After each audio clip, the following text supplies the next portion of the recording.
opinions and hearsay when all you really want is an exact plan to follow that'll do the trick and do it fast. So when I first sought out information on potty training, I turned to the internet, just as you probably are doing right now. I was bombarded with a million things I should buy to help make potty training easier. From reward chart stickers to special potties that played music when you peed, I was reluctant to spend money on something only to later find out it was just a gimmick. I guess you could say I didn't want my money to be the only thing flushed down the toilet. Like you probably already have, I started to notice pull-up diapers becoming more and more popular with parents, and that's when I started to see a common trend between children in my daycare.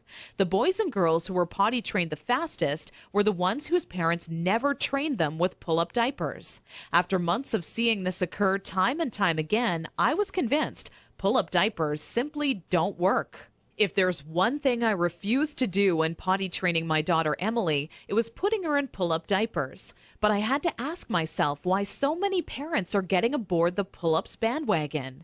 Now, understand that the diaper business is a multi-billion-dollar industry. They know when your child is a baby, every dirty diaper will have to be replaced, and that's another dollar in their pockets.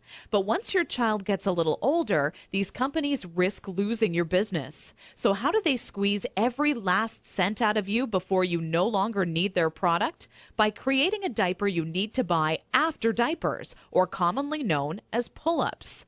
This is all really a ploy for the company to get your business longer. All these companies really care about is how much money they make and sneakily advertise it as some amazing tool for potty training. Without turning this into a boring rant, these diapers will more than triple the amount of time it takes to successfully teach your child how to use the potty.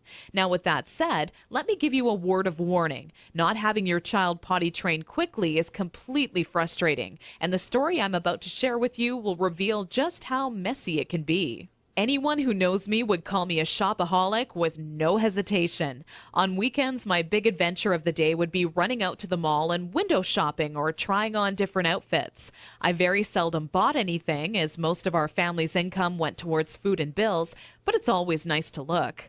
There I was in Saks Fifth Avenue with my little Emily, who was now just 26 months old and in her first week of potty training, when a pair of $348 black silk Prada dress pants leapt off the rack and led me to a change room. Now, I would never spend that on a pair of pants myself, but just had to see how they would look on me. They were a perfect fit, and as I turned my body from left to right, my eyes would stay glued to the mirror, admiring myself in the pants from all sides. You see, what made trying to potty train Emily on my own without a plan so frustrating was that I had no idea how to make her tell me when she needed to go potty. While my eyes were fixed on the mirror, Emily quietly had an accident all over the changing room floor without me even noticing. I unbuttoned the pair of Prada pants and immediately wished life had an undo button as I watched them fall down in the puddle of pee surrounding the change room floor. Needless to say, not knowing exactly how to potty train my child ended up costing me not just $348 on a new pair of pee-soaked pants, but total and utter embarrassment. I will admit, at that point, all I wanted to do was cry.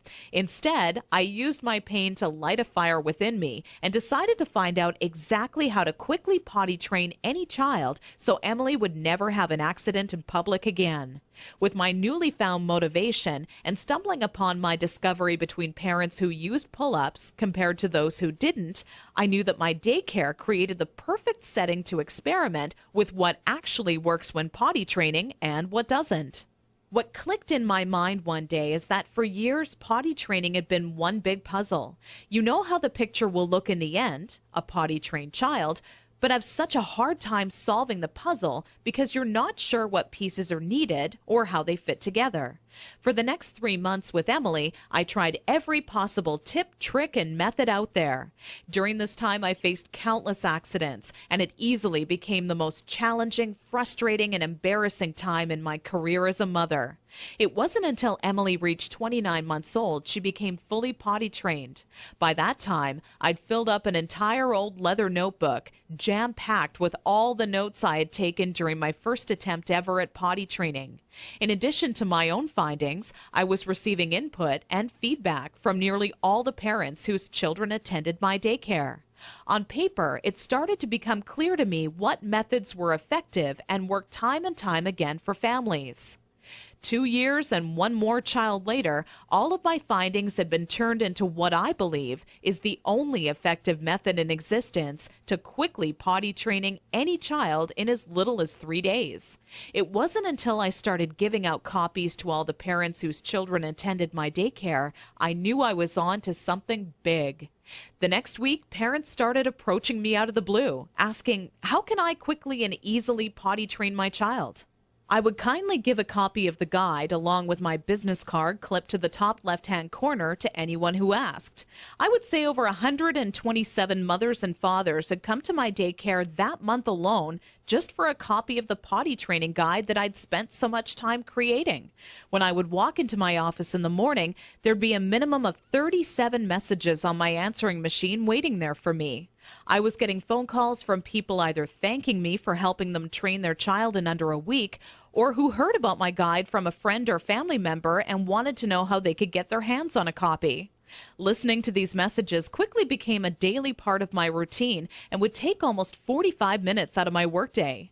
People started to call me an expert potty trainer, and I was flattered, but it was something I definitely never asked for or planned on when setting out to create my personal guide. Sometimes I wished it would even go away, as there were people who would seek out my personal phone number and insist on calling me at home.